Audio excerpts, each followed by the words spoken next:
Cum să înveți limba engleză fără să te blochezi? Salut, numele meu este Tudor Eduard și sunt creatorul cursului Engleză în 5 zile. Dacă ți-ar plăcea să vezi cum funcționează acest curs pentru tine, poți chiar acum accesa primele 6 lecții, care în mod normal valorează 100 de lei la o oră de meditație, dar pe care tu acum le poți parcurge gratuit. Tot ce ai nevoie să faci este să dai click pe linkul de jos și să începi chiar acum.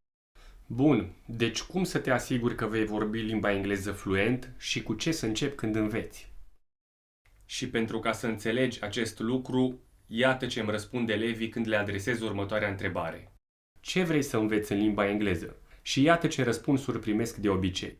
Vreau să învăț conversații și expresii să mă descurc să vorbesc. Vreau să înțeleg videourile și filmele în engleză și să pot vorbi ca nativi. Și când am nevoie să pot vorbi limba engleză fluent fără să mă blochez.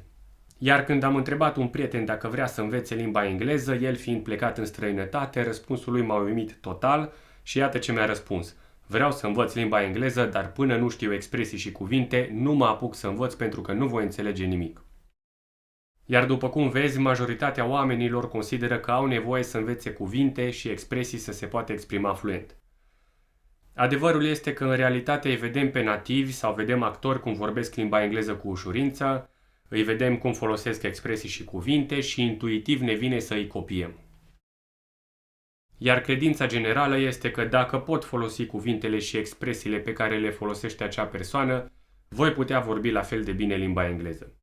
Dar rezultatele obținute cu elevii mei mi-au arătat că învățarea expresiilor la început îți face mai mult rău decât bine.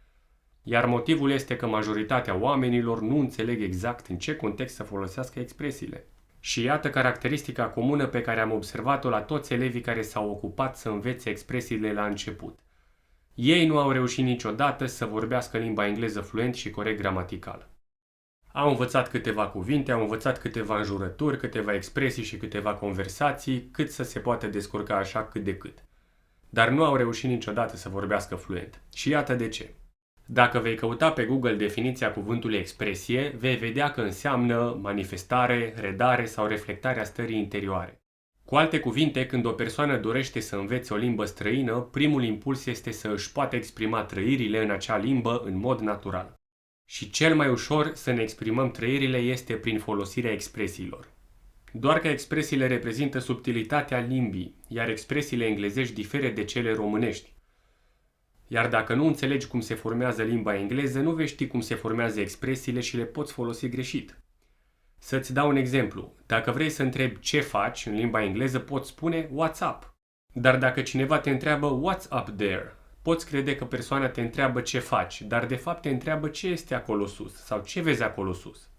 Iar dacă folosești greșit expresiile, îți poți face un mare deserviciu deoarece le arăți celorlalți că nu cunoști limba engleză și este posibil ca unii dintre ei să creadă că vrei să impresionezi. Și asta este una dintre cele mai dezavantajoase imagini sociale pe care o poți transmite altora. Și atunci ai nevoie să știi cu ce să începi când înveți limba engleză ca să o poți vorbi fluent. Ai nevoie să găsești răspunsul la următoarea întrebare. Care este acel lucru pe care dacă îl învăț mă pot descurca în orice situație? Pentru că dacă este să punem cărțile pe față, majoritatea oamenilor ar prefera întâi să vorbească limba engleză, iar după aceea să învețe gramatica doar dacă e necesar. Dar dacă vrei să vorbești limba engleză fluent, ai nevoie să cunoști în ce ordine să înveți. Secretul este să înveți mai puțin și mai inteligent. Și iată care este ordinea în care să începi să înveți limba engleză. Prioritatea numărul 1 este să înveți gramatica, deoarece gramatica o vei folosi 100% din timp. Prioritatea 2 este să înveți vocabularul, deoarece 20% din vocabular îl vei folosi 80% din timp, iar restul cuvintelor le vei folosi în funcție de contexte specifice. Iar prioritatea 3 este doar la sfârșit să înveți expresiile pentru că le vei folosi doar 1% din timp. În rest vei folosi cuvinte de vocabular. Deci folosește cele 3 priorități pentru că acestea îți aduc cea mai bună pârghie. Deci după cum vezi, pentru a vorbi limba engleză fluent, ai nevoie să faci ceva contraintuitiv și să începi cu gramatica. Deoarece ea îți oferă cea mai mare pârghie și îți aduce cel mai repede rezultatul vorbirii fluente. Gramatica este cheia care îți deschide poarta spre înțelegerea limbii engleze și îți arată cum să construiești corect propozițiile. Practic, gramatica este structura în care vei folosi cuvintele și structura cu care vei construi propozițiile. și reprezintă fundația și coloana vertebrală a limbii. Iar odată ce ai învățat gramatica, vei putea aplica corect vocabularul și după ce ai vocabular poți înțelege și cum să folosești expresiile și nu invers. Deci dacă dorești să vorbești fluent limba engleză, trebuie să înveți mai puțin și să o faci mai inteligent. Învață mai puține expresii și folosește-ți timpul să înveți întâi gramatica, după aceea cuvintele relevante pentru tine și doar la sfârșit expresiile. Deci întâi gramatică, după aceea cuvinte și doar după aceea expresii.